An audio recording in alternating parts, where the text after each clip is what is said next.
the May 10th forecasts. So this is a forecast, and this is not a very good forecast from the models. This was a day that the models didn't handle well. The observations are on the left, and or the observations are on the right. The forecast model, this is a 12-hour forecast, is on the left. Everybody thought it was going to rain a lot in eastern Kansas. That's where we're going to be, and further east. The observations said a whole lot of stuff happened down here in Oklahoma City. This is actually one of the things to watch out for later on. Even the new models have a hard time in some events, and they didn't do very well with thinking. None of the models did very well at thinking that there were going to be severe thunderstorms as far south as there were on that day. The human beings who forecast actually had a good handle on that situation, so that's one of the things we have to figure out how to do. If we look at this, what's been going on now is we identify now what we call objects. Here's a discrete area of rain, say out of the model, and that green blob down here on the bottom, and then from the observations, we might get another thing that we identify as a single area. That's that outline that we see. And at that point, we start to do things like we compare, well, what's going on inside those areas? We might be able to say things like, well, how far apart are the middle of these areas? How are they aligned? What's the maximum rainfall in there? What's the total rainfall in there? As opposed to saying, well, let's look at individual point-to-point comparisons, which may tell you if you're off by a couple of miles, you get lousy scores, but the pattern would have been very useful for a forecaster. So we're trying to do some new ways that can help users define things. The next thing that's been going on, and this experiment actually started on Monday. So we don't have a whole lot of results yet.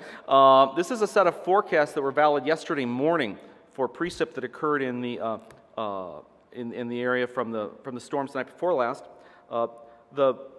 It's a 30-hour forecast. This is 6 hours of rainfall. Observations are on the bottom right. The upper left is strictly taking out of a short-range ensemble of about 30 members. The mean precipitation, using different initial conditions, different physics to start the models off. This gives us an idea of what we would get. The upper left is strictly a raw mean. The upper right is a simple way to process the mean that allows us to do a little bit of calibration on it. And then on the bottom left is actually a maximum expected precip out of any of the ensemble members. And fortunately, it's a whole lot. It produces more rain than what was actually observed. But the observations don't do too badly, or the forecasts on the top don't do too badly compared to the observations. They highlight the fact that there was a spread of the directions of the storms, more out of the southwest in the northern part of the domain, more out of the southeast. Probably the ensemble had a little bit too much rain as it went down to the southern Texas panhandle. But you start getting estimates out of there of a couple of inches of rain in 6 hours, and there was at least some minor flooding in the panhandles and in southwestern Kansas on that evening. So we at least start to get a little bit of a handle of the structure of what the precip looks like, and we want to really start then turning this, instead of just looking at, say, means and maxes, be able to look at the entire distribution of the precipitation. So what's a probability that we will get out of something? What's the probability you'll get 2 inches in 6 hours rather than just yes or no, will you get more than 6 inches? We know historically from doing forecast evaluations that when you look at rare events, when you do yes-no forecasting, you're condemning yourself to either accepting a real high false alarm rate or missing a lot of events. You don't have a whole lot of choice, a way to avoid that, and the probabilistic approach to it will help us do that a whole lot better. And so one of the things that we're developing at the Severe Storms Lab with colleagues from around the country is something that we call Warn on Forecast. It's a convective scale forecasting system where we're looking at individual thunderstorms. Currently, right now, the paradigm for issuing a warning for anything is you see the thing on radar or something and you say, it's about to do this. What we really want to try to move towards is something that lets us instead say, well, even this storm that is just barely starting or hasn't even started, in a couple of hours it's going to be doing this. And we can start to issue warnings longer in advance and with greater detail. It requires better models, better observations, lots of things. So that, for instance, right now, at least one vision, and this is probably 10 years away at least from being implemented, is we have a developing thunderstorm that we see, and we put out a product that produces probabilities that a tornado will be occurring in a certain region as we go along. And on the right, of course, the storm develops and moves right into the area of maximum probability, and everybody's really happy. This is the best case scenario. Whether it happens that way ever, we'll have to see. But one of the things we found is to do this, we have to bring in lots of radar data. And and process it appropriately. And one of the things we found is with that phased array radar that I talked about earlier, when we bring in more data as part of that process, we create a much more accurate forecast. This is based off a tornadic storm a few years ago, and the right panel is essentially a measure of the rotation, the vertical vorticity, a measure of the rotation in the storm.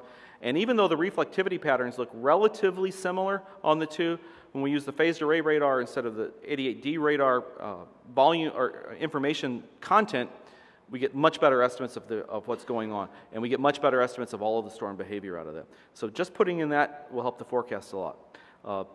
So we can take those, we can make the forecast, we can put in observations, we run the forecast for a little bit longer, put more observations in, and eventually get a probabilistic estimate out of the forecast.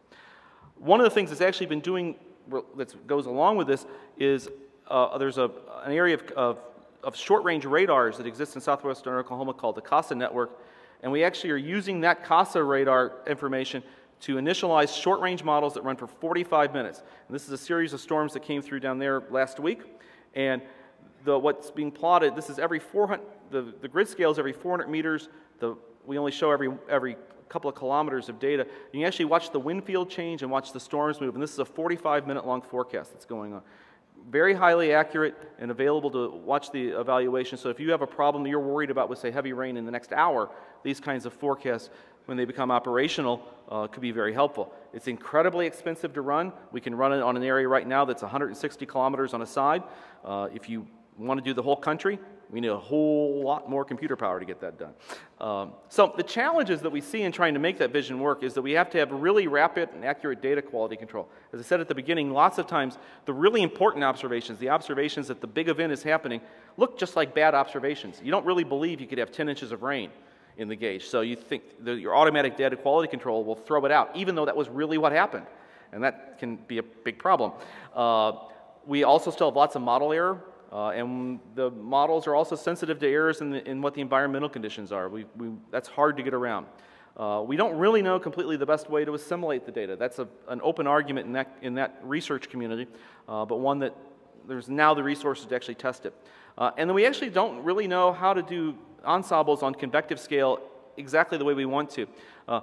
Unfortunately, since thunderstorms are a very important part of the problem for heavy precipitation, one of the problems is that thunderstorms act like a switch.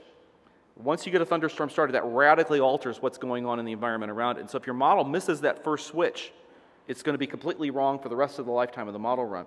And so how do you actually account for all those possible ways the switches could get turned on is a big problem. Thank you.